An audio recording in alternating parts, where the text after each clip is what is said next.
And tonight's special segment, part 2 of our report, Moscow's Secret Stealers. Good evening. Millions of people mourned the tragic death of John Lennon today. The young and the middle-aged shared a sense of grief over the inexplicable slaying of Lennon, murdered by a young man who had been a fan of Lennon and the Beatles for the last 15 years. The killing took place last night as Lennon and his wife, Yoko Ono, were entering their Manhattan apartment house called the Dakota. Crowds gathered soon after, and many just stayed outside. Stephen Fraser reports.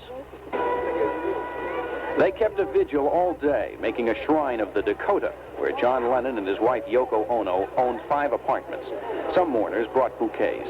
Former Beatle Ringo Starr flew from Europe to console Lennon's wife and their 5-year-old son. The crowd stood just a few feet from the archway near where Lennon was shot. Witnesses said a gunman followed the Lennons as they got out of a limousine and walked past the Dakota's huge iron gate. This individual, Mr. Chapman, came up behind him and called to him, Mr. Lennon, as he arrived at that doorway. And then in a combat stance, he emptied the Charter Arms .38 caliber gun that he had with him and shot John Lennon. Lennon died before police could get him to a hospital 1 mile away.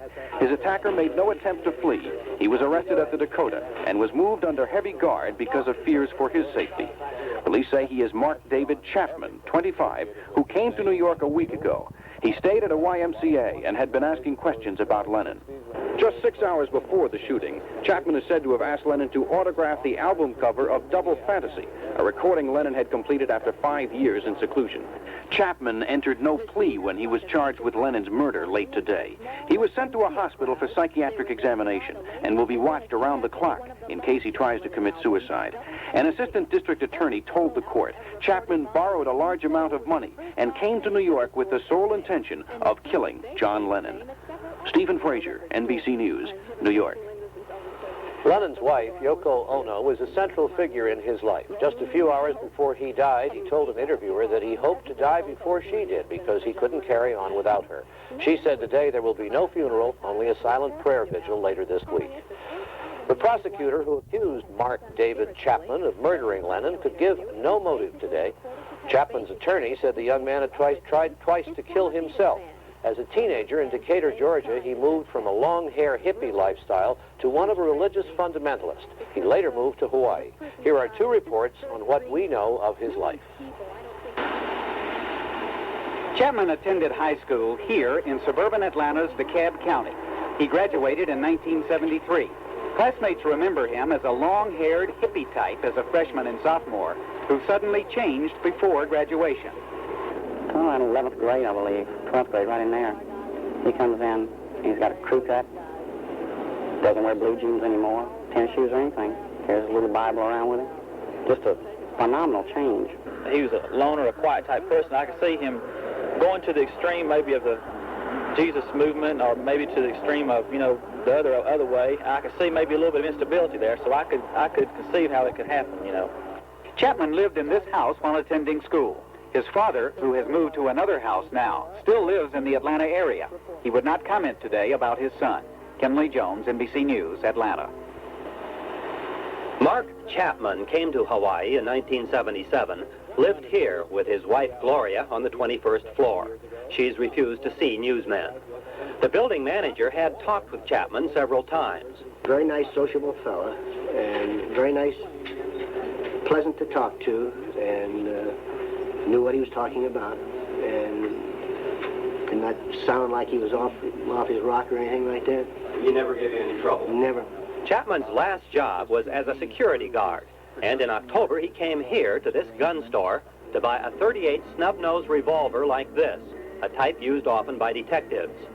The owner, Steve Grahovac, has had threatening calls and admits he's upset. Sure, it bothers me.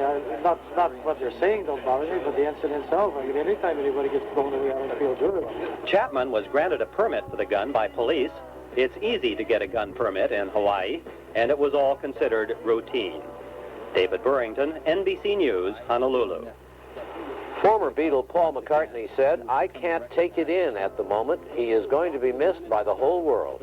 George Harrison issued a statement through a spokesman saying he was deeply shocked.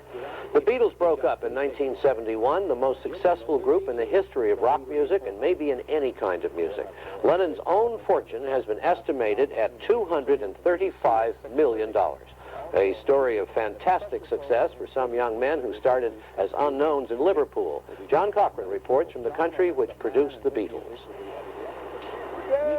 In England, the death of a native son was the story. John Lennon choked dead by that.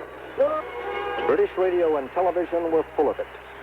John Lennon is dead, shot several times by a young American. There were interviews with people who knew John Lennon, including his high school headmaster, who recalled that he was a problem student. Despite this being intractable, did you like him? I was certainly very interested in him. To me, of course, he was an acute problem to all my colleagues. The Cavern was the raunchy Liverpool club where the Beatles really got started. The old club was torn down and replaced by one that is just as seedy. Outside, there is a plaque to the Beatles, to the four who shook the world. Inside, club owner Joe Beckett said he'll put on a special concert this week to honor John Lennon. Do the young people who come here now, do they still remember the Beatles, or the Beatles' ancient history to them? Oh no, the Beatles music still goes down well, actually. We've still got quite a selection of Beatles music on the jukebox, which gets played quite well. It gets played every night. British television showed pictures of Lennon and his wife riding through the English countryside. But he had chosen to live in New York. And in a radio interview recorded last weekend, Lennon explained that he preferred New York because he felt he could live there safely and without being bothered. Do you want to know how great that is? I mean, people come up and ask for autographs or say hi, but they won't bug you, you know? John Cochran, NBC News, London.